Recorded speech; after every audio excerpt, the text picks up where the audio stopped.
Hello friends, welcome to Alaknanda S channel. మనం baby products గురించి మాట్లాడుకుందాం. అంటే బేబీ ప్రోడక్ట్స్ అంటే ఏది పూయొచ్చు ఏది పూయకూడదు అనేది మాట్లాడుకుందాం. పిల్లకాయలకైతే మేకప్స్ వేస్తున్నారు. ఈ మధ్య ఎక్కువగా మేకప్సే నేను చాలా వరకు గమనిస్తున్నాను, కానీ ఎక్కువ మేకప్ వేస్తున్నారు.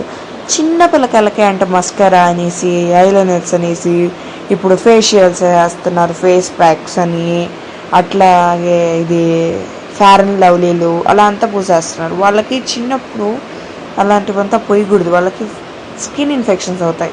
కొంతమందికి పడుతుంది, కొంతమందికి పడదు. ఇప్పుడు పెద్దోళ్ళకి కొంతమందికి పడుతుంది, కొంతమందికి పడదు. అట్లాంటిది చిన్నపిల్లకాయల స్కిన్ చాలా స్మూత్గా ఉంటుంది.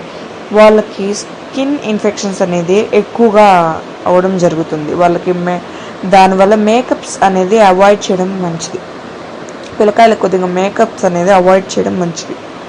అట్ ద సేమ్ టైం వాళ్ళకి స్కిన్ గ్లో కోసం అనేసి మీరు ఇవంతా పూసేస్తున్నారు. ఇవంతా పూయడం కంటే శనగపిండి రుద్దడం వల్ల చాలా స్కిన్ అనేది గ్లో అవుతుంది.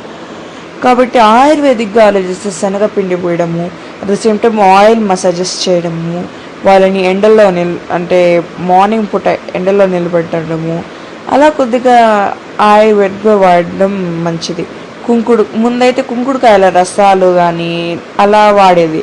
ఇప్పుడు కాకపోతే షాంపులు అన్నీ వచ్చాయి, కానీ ముందు అసలు షాంపులు వాడే వాళ్ళే కాదు. అది ఓకే, ఆయుర్వేదిక్ వాడాలా అట్టనేసి పసుపు వాడడం అంతగా వద్దు. పసుపు వాడడం వల్ల పెద్ద ముఖాల్లో వచ్చేస్తాయి, చిన్న బేబీస్ ముఖాలు. కాబట్టి పసుపు వదిలిన గ్లో రావడం కోసం మేకప్స్ కంటే శనగపిండి వాడడం వల్ల చిన్న పిల్లకాయల ఫేస్లో గ్లో వస్తాయి. బాడీకి అంతా అప్లై చేసి ఫేస్కి అప్లై చేస్తే చాలా వరకు గ్లో వస్తుందండి వాడంగా. కాబట్టి అది వాడడం మంచిది. అట్ ద సేమ్ టైం వాళ్ళకి కొద్దిగా డ్రెస్సెస్ అనేది కంఫర్ట్